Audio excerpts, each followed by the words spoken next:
Hola, ¿cómo están? Otra vez estamos en el inicio de semana. Pues que estuvo un poquito ajetreado el día, al menos para mí, lo que a mí respecta. Y pues vamos a entrar de lleno con la información, que hubo algunas cosillas interesantes por ahí. Antes que nada voy a empezar con un tema que les había platicado un poco desde el viernes pasado. Había estado haciendo una investigación sobre el tema del litio, este mineral que ha acaparado buena parte de las noticias en las últimas semanas debido a sus implicaciones directas o indirectas en el golpe de estado en Bolivia. Y mucho se ha hablado de este dichoso material, este mineral, pero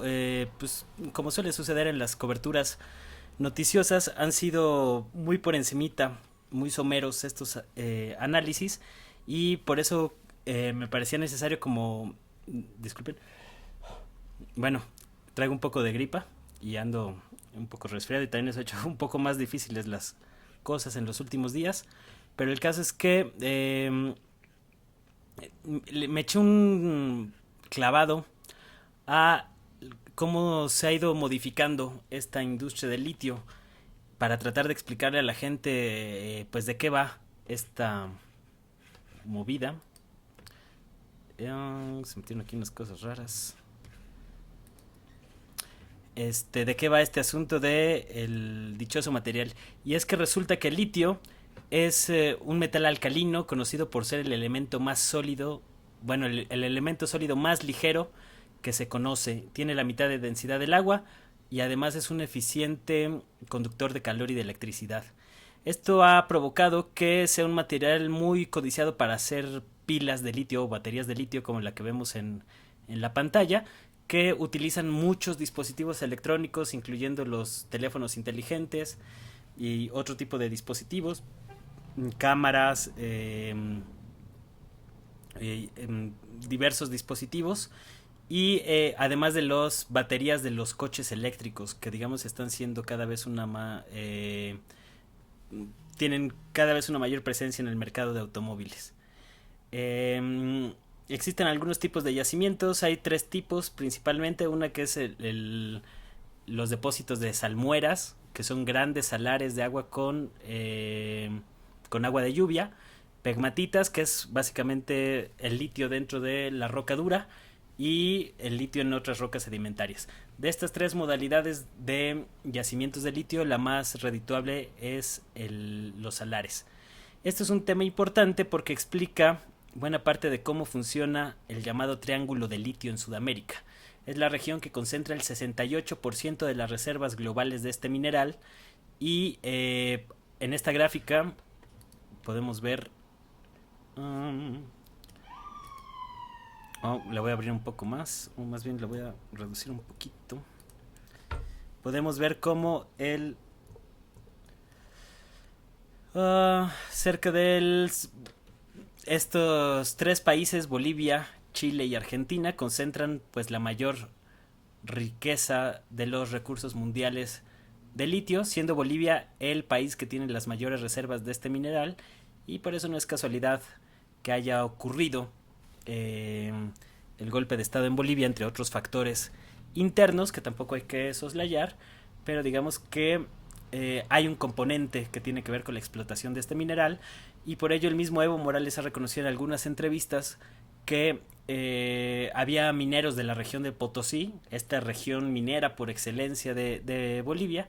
que se habían opuesto al plan que había desarrollado la administración de Evo Morales para explotar estas grandes reservas de litio en el Salar de Uyuni, que representa la región con mayores reservas probadas de litio hasta el día de hoy, con cerca de 21 millones de toneladas de litio en esa gran región, que es una región de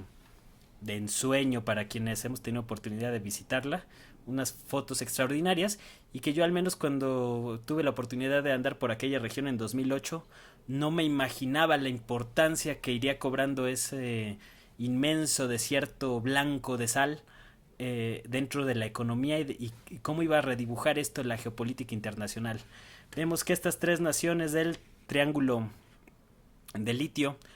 concentran cerca del 68%, luego sigue China con un 17% de las reservas de este mineral, Australia,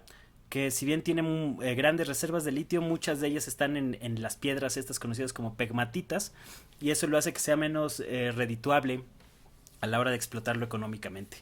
Luego sigue la región de Norteamérica, que también tiene unas reservas interesantes si se juntara a los tres países, Canadá y México, cada uno con 3%, México sobre todo en la región de Sonora, que vimos que ya también salieron algunas notas sobre cómo las pasadas administraciones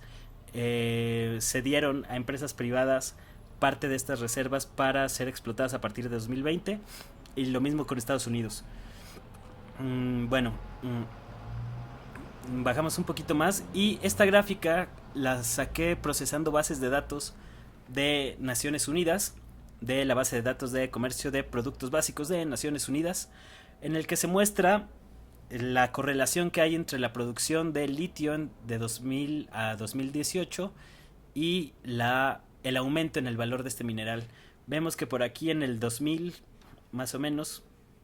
cerca del... esta gráfica ya no es interactiva, pero alrededor de... En el 2000 se producían 200.000 toneladas de litio, con un valor en total a nivel global pues menor a los 460 millones de dólares. Con el paso de los años vemos una marcada tendencia a la baja en la producción de toneladas de litio, llegando pues a producirse cerca de 40.000 toneladas en 2018, mientras que a partir de 2015 se despuntó completamente los precios de este mineral, que en el año 2018 ya superaba los 6.000 millones de dólares el comercio de esta mercancía de carbonato de litio a nivel global. Y esta raya que muestra cómo se dispara el precio del litio a nivel mundial, yo creo que explica buena parte de las tensiones geopolíticas a las que va a estar expuesta esta región de Sudamérica en los próximos años, ya que el litio se ha convertido, como dicen algunos autores de un estudio que cito en el texto, de Sicari, Fornillo y Gamba, el litio se ha vuelto un material en el epicentro del nuevo paradigma energético a nivel mundial, ya que pues se ha vuelto un elemento clave para fabricar estas baterías capaces de almacenar energía eléctrica de manera cada vez más eficiente, y que con toda la revolución electrónica y tecnológica de las últimas 2 décadas pues ha cobrado una relevancia muy notable en términos geopolíticos, y eso precisamente pues se refleja en los países que importan la mayor cantidad de litio. En primer lugar está China, Corea del Sur, dos de las grandes potencias de teléfonos inteligentes, por ejemplo, China con Huawei, Corea del Sur con Samsung, entre otras empresas que han despegado la industria electrónica. Japón sigue en un tercer lugar, y mucho más atrás está Bélgica y Estados Unidos ocupando la cuarta y la quinta posición. Esto habla mucho. Aquí vemos, por ejemplo, una foto de una fábrica de litio en China. Y esto pues habla mucho de las presiones que está enfrentando la región sudamericana. Lo que les comentaba de la entrevista de Evo Morales, quien comentó en una conversación con Rafael Correa, dijo: yo estoy segurísimo de que el litio había tenido que ver en el golpe de Bolivia de las últimas semanas, porque un grupo de dirigentes cívicos del Potosí rechazaron nuestro plan de litio que estaba previsto al 2025. 21 plantas, 14 de ellas netamente industria del litio. Es decir, que el gobierno de Evo Morales ya tenía un plan de cara al año 2025 para explotar estas reservas de litio en el Salar de Uyuni, que les voy a poner unas fotos del Salar de Uyuni porque es una cosa realmente espectacular. Estas fotos que parecen como de la gente caminando en el cielo y cosas así, pues son tomadas precisamente en esta, la mayor reserva de litio del planeta. Ahí vemos una pequeña imagen, no sé qué tanto se alcance a ver con el recuadro de abajo, pero son imágenes bastante impactantes. Eh, es una región pues bastante peculiar. Vamos a abrirlo. Por la manera en que este paisaje netamente blanco, desértico, pues es todo un espectáculo visual, y que ahora curiosamente esta región se ha convertido en un campo de batalla global por la supremacía de el litio. Vemos aquí otras imágenes. Este es justo los salares regados por agua de lluvia que les comentaba hace rato. Forma estos patrones de cristales bastante peculiares, y es a partir de estos yacimientos los más redituables para la explotación del mineral. Es una cosa bastante interesante, y pues eso explica buena parte del asunto de la tensión en Bolivia. Pero bueno, vamos a platicar también sobre otros temas que surgieron en la semana, y en concreto a partir del viernes con las protestas en Colombia. ¿Qué pasó en Colombia? Pues un grupo de estudiantes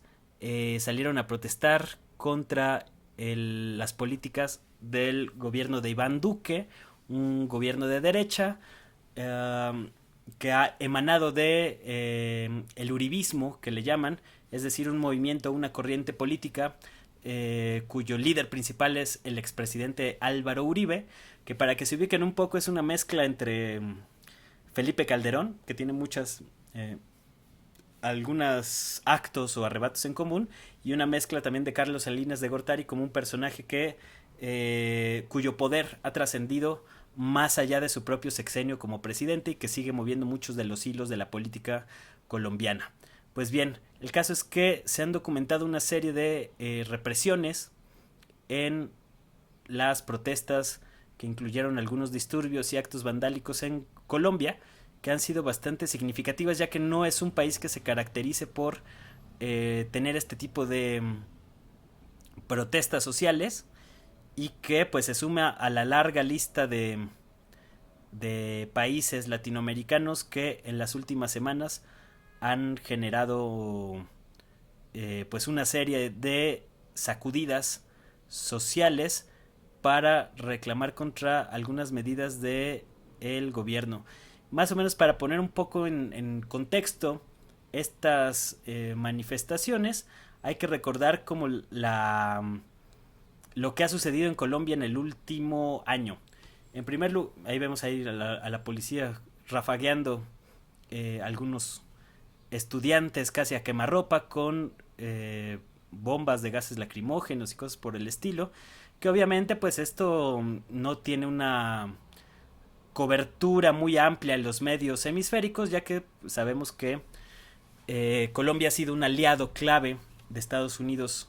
en la región. Buena parte de la política que ha emprendido Estados Unidos en Sudamérica contra los llamados gobiernos progresistas de izquierda, pues ha tenido como una de sus bases principales a Colombia, que con todo el pretexto del narcotráfico,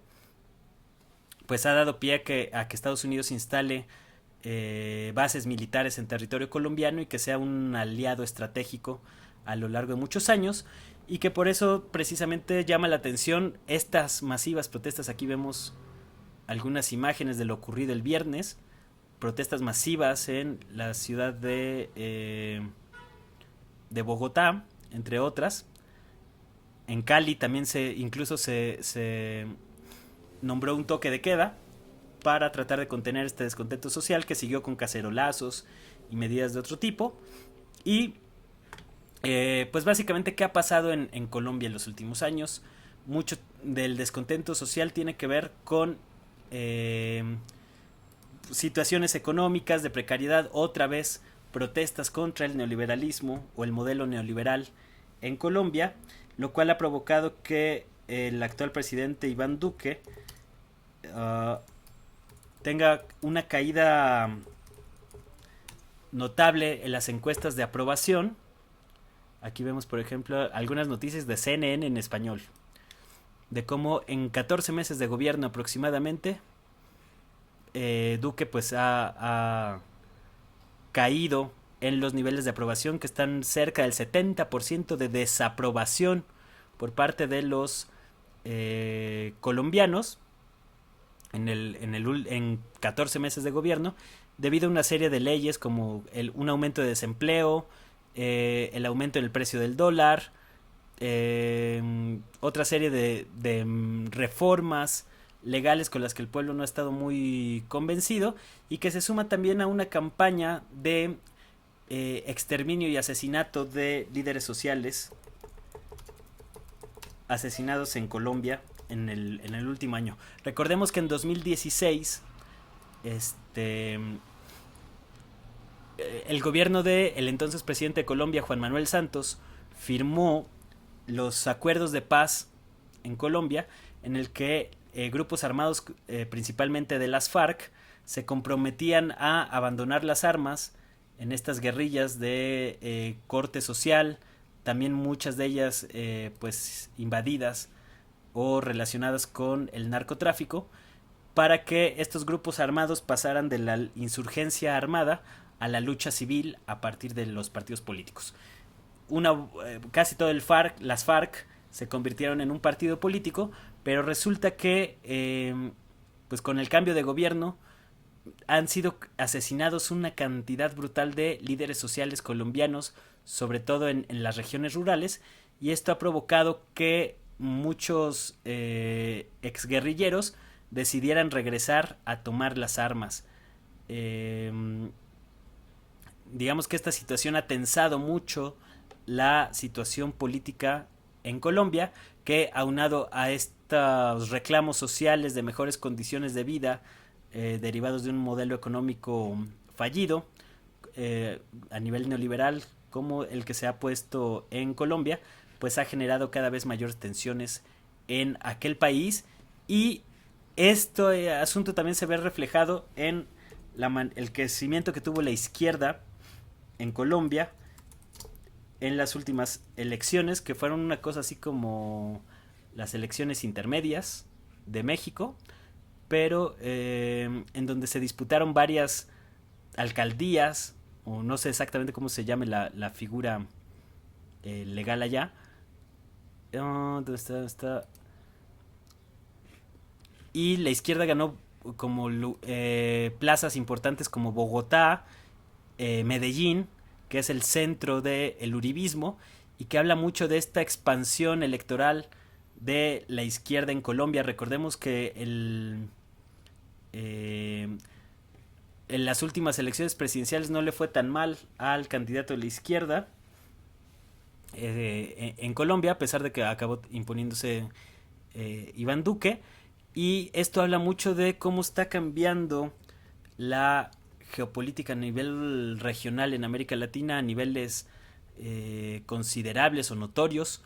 a pesar de los reveses que se han tenido, como con la dictadura militar en Bolivia o el arribo del fascismo en Brasil, entre otros aspectos, pero que pues llama la atención, y no hay que perderle de vista lo que vaya a pasar en Colombia en los próximos años. Y ya por último, pues vamos a comentar un poco de temas mexicanos. Llama la atención hoy la conferencia del presidente López Obrador, que como casi todos los días pone sobre el centro de la mesa ciertos temas, y el presidente básicamente lo que hizo fue arremeter contra sus críticos conservadores, ya que hay un grupo creciente de opositores al gobierno de López Obrador que están solicitando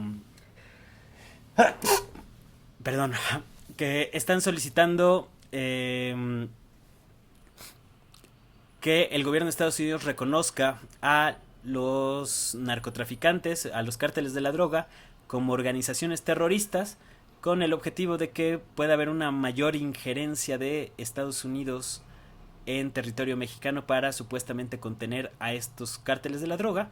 Y llama la atención la manera en que López Obrador pues rechazó hoy de manera muy tajante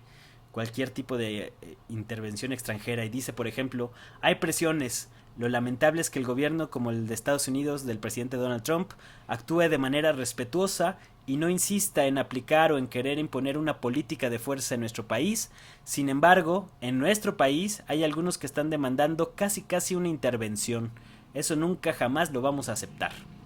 Y más adelante Dice... bueno, aquí ya se me perdió un poco la versión oficial. Pero dice en términos muy concretos que no va a aceptar la injerencia de ninguna potencia extranjera, de ninguna hegemonía. Al mismo tiempo que le da como su lugar al presidente Trump para no entrar en una disputa diplomática, pero sí delimitando muy bien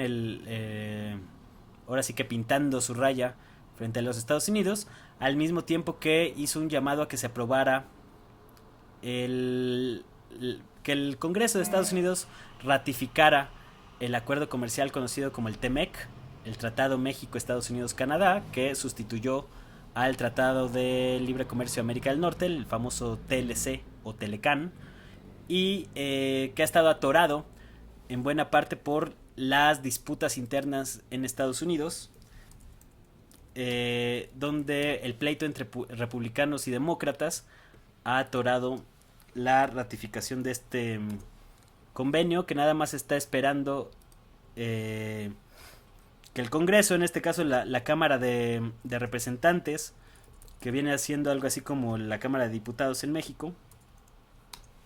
pero de Estados Unidos, que está controlada por los demócratas y que es precisamente a partir de esta Cámara donde se está promoviendo un juicio político contra el presidente Donald Trump, pues que tienen trabado este asunto de el famoso TEMEC. Vamos a ver si por aquí hay alguna nota. Bueno, pues esto va más o menos en ese mismo sentido, que dice el gobierno de López Obrador que México ya cumplió su parte y que ahora le toca a Estados Unidos ratificar esto, y le hacen un llamado al Congreso estadounidense a dejar de lado por un momento estas disputas internas de cara a las elecciones presidenciales de Estados Unidos de 2020 para que se pueda aprobar este acuerdo comercial,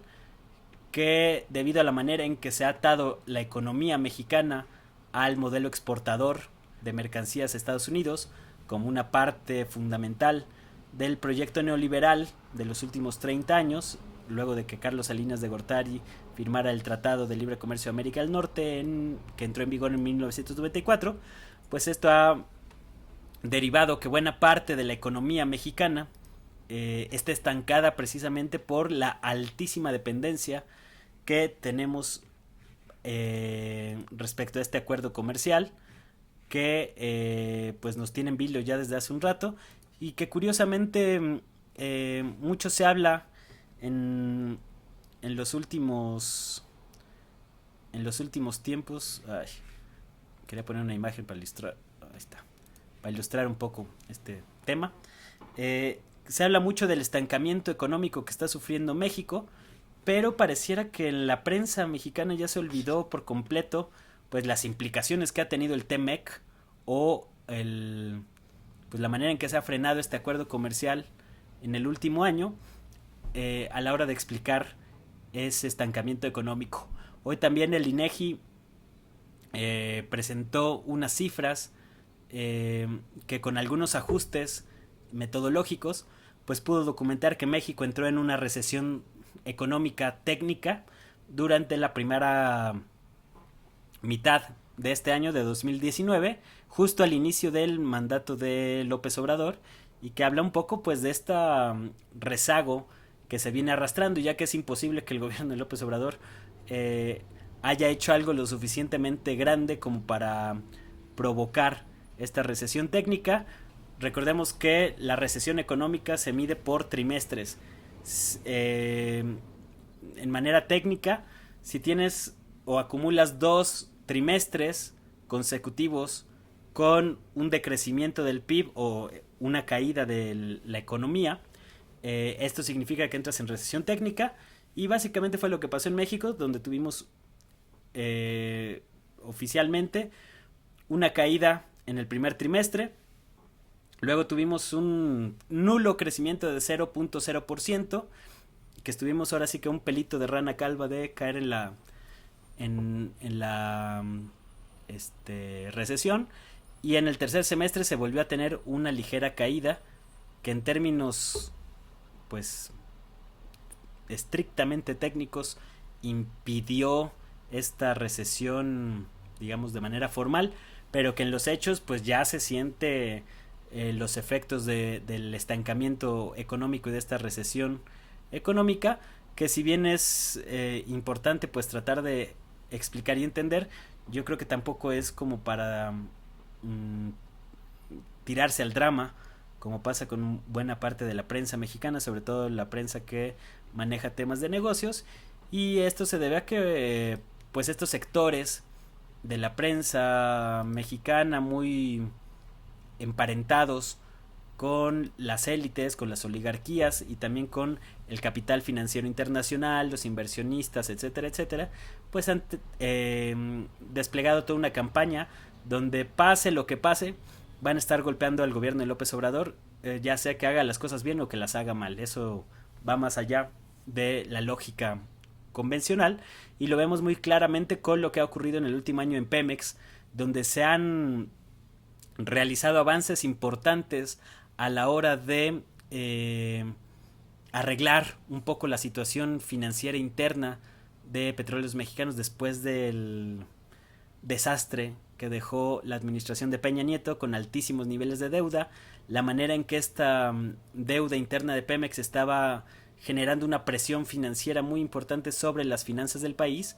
En el último año la administración de López Obrador ha hecho avances importantes para reestructurar esta situación a nivel económico y paradójicamente lo que hemos visto es que las calificadoras de riesgo que miden el nivel de inversión que se podría dar en los países, o es como una recomendación que hacen estas calificadoras para que los inversionistas metan o no su dinero en proyectos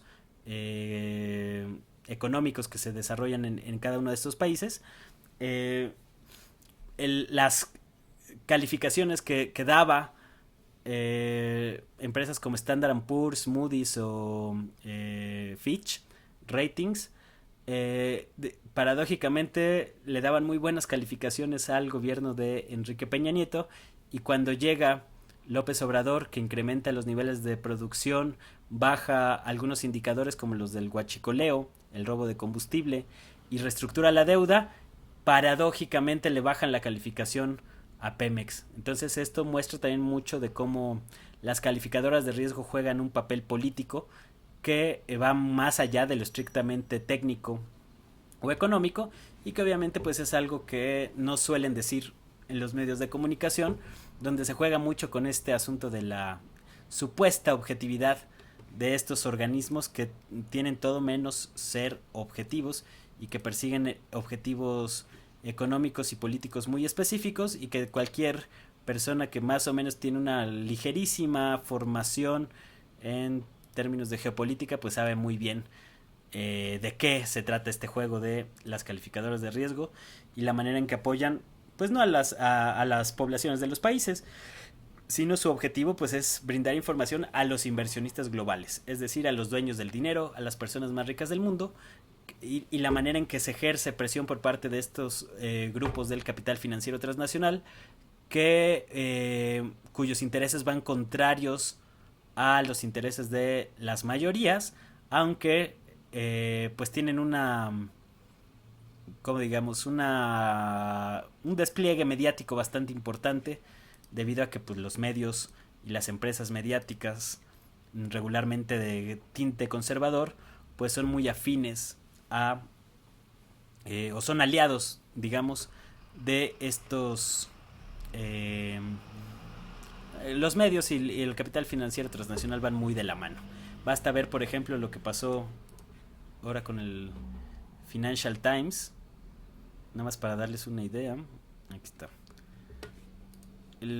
Bueno, este lo retoma el Financiero, pero la fuente realmente es el Financial Times. Y este periódico, que es muy importante porque es como el brazo mediático del capital financiero internacional, un periódico de gran tradición en los mercados financieros, asentado en Londres, en Gran Bretaña, critica el doble discurso de López Obrador contra la corrupción, expulsa a sus oponentes y protege a sus aliados. Obviamente pues esto tiene repercusiones en gente que nada más lee los titulares, no sabe exactamente ni quién es el Financial Times, pero para mí es un indicador de que si López Obrador está generando tal molestia en el capital financiero transnacional y en específicamente en el Financial Times, quiere decir que algo está haciendo bien, al menos en lo que a mí respecta, porque estas mismas medios son los que alababan y aplaudían desastres brutales como la reforma energética que impulsó Enrique Peña Nieto. No sé si se acuerdan de la revista Times, que cuando salió esta famosa portada de que Peña Nieto iba a salvar a México, pues era como en esta misma línea de los inversionistas extranjeros expresando sus inquietudes, que básicamente están orientadas en invertir y saquear a los países que están tan abiertos y tan sin restricciones a la llegada de los capitales internacionales, y que muchas veces pues van no van de la mano los intereses de la gente en los países de América Latina con estos intereses del capital financiero internacional. Pero bueno, ya me extendí ahora sí de más. Según yo iba a ser muy corto porque con esta gripa me cuesta un poco de trabajo hablar. Espero no se hayan aburrido mucho y vamos a seguir en estos días pues dando batalla por aquí. A lo mejor mañana les tengo una sorpresa, todavía no se concreta, no voy a adelantar nada, pero en una de esas andamos dando un campanazo mañana. Vamos a ver qué pasa. Y por mi parte es todo, se cuidan, bonita tarde, está bonita la tarde, así que hay que aprovecharla. Chao.